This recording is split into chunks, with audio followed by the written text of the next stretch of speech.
Okay? Don't worry about him. Southwest Florida, welcome back to the NAACP 2017 Gala here in Lee County. And it has been a spectacular event. All types of dignitaries have come out. Certainly they've come by here at the Lee Pitts Live set. And one of the great organizations in one of the Southwest, not one of the #1 higher education institution in Southwest Florida, Florida Gulf Coast University. Many of you know that back in the 90s when they first launched the Florida Gulf Coast University, the ceremony, Lee Pitts Live, was there, covering the launching of the new university and the groundbreaking ceremony. I've seen various presidents come over the years, and I've interviewed them all. But I don't think any are as fine as the new president that they have, who's a lifetime member of the NAACP. We'll get to that. Let's welcome here my good friend already. He said just call him Mike, but let's go Dr. Mike Martin. Welcome to Lee Pitts Live. Thank you very much. Great to be here, Lee. This is a great event and a real honor. It's a thrill for me to get the opportunity to talk to you. Already I've been watching you from afar, and I've noticed how you have that personal touch already in the community.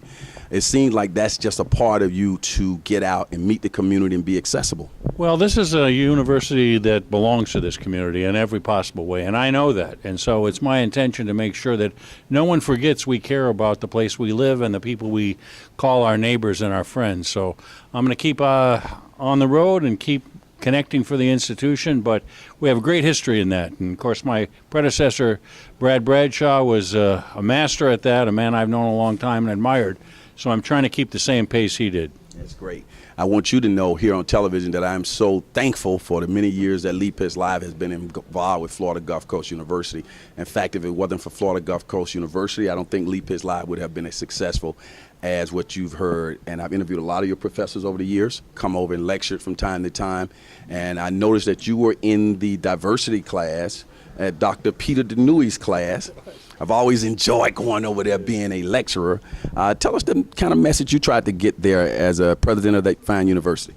Well, my central message was this: great universities cannot be great if they don't embrace diversity in all of its forms. And so I wanted the students to understand that I certainly understand how important it is.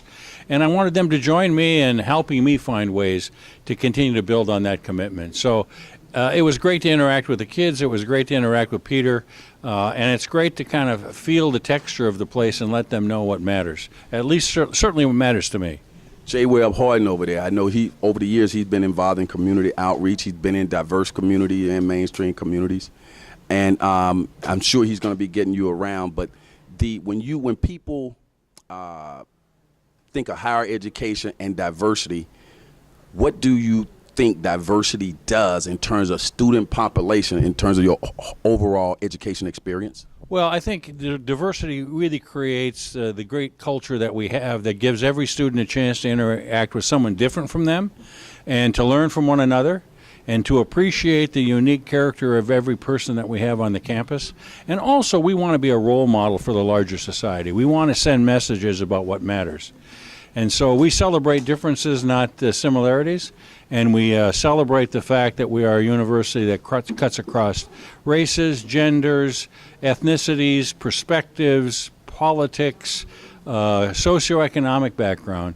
And that's what makes it a university and not a biversity or a monoversity or whatever else.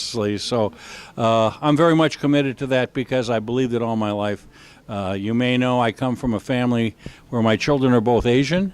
And so I have kind of a biracial family already, and I celebrate that with great regularity as well. So it means a great deal for a university to embrace the values of diversity, and we're going to continue to do that. Now, off camera, you showed me something that was in your wallet. I want you to pull it out, and we'll talk about that on camera. Something that you're very proud of. Yes, I am. Let's see if we can find it. As he looks for this is his credit card. No. Here we go. This is his NAACP membership card. Is that a lifetime membership? About 30 years. You see? And not only do you have it in your pocket. 30 years. Tell us your first introduction to the NAACP and how that came about. Well, I was an administrator, just begun my administrative career years ago, and I thought it was important that I send messages to people by not only what I say, but what I do. And in the process of trying to send a message about my commitment to diversity, I thought this was a great organization that has had a great history of standing for the very things I care about. So I joined the NAACP, and I've continued to be a member year after year because I continue to believe in the mission.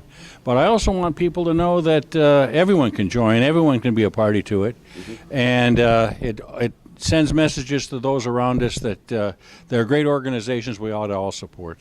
Talk about you at the head, sitting down the message, establishing the culture at Florida Gulf Coast University, sitting there with your primary leaders on your faculty, your advisors. Do you speak out in meetings and say things about diversity? Absolutely. And I let it be known that if we don't embrace those values, and if people who come to our institutions don't embrace those values, they ought not stay there. We're a place that's going to continue to cling to certain things that matter.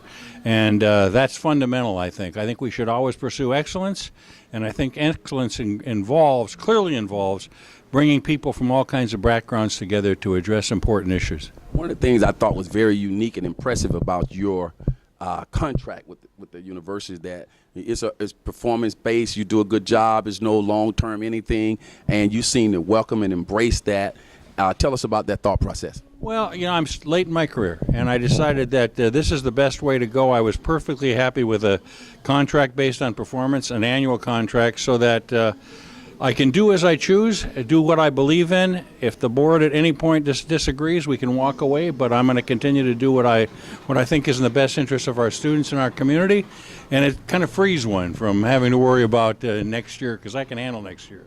One of the things I noticed that was huge, for the first time here, a university has a NAACP chapter on campus.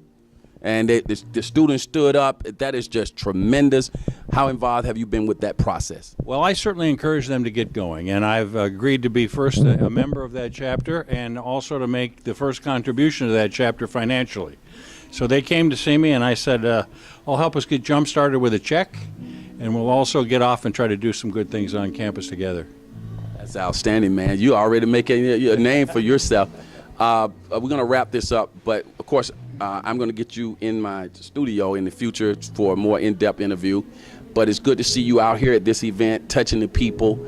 And when we look at Florida Gulf Coast University down the road, 5 years from now, what are some significant things we're going to see changed?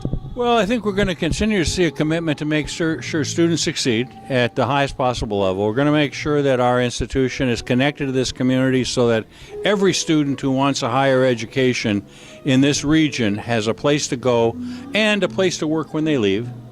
And I want to continue to be an example to those around us of the way we ought to treat one another in a civilized manner. So all those that's where we're going, my friend. The Florida Gulf Coast University and its commitment to the environment. We talk about a wide range of things on Lead Pitch Live.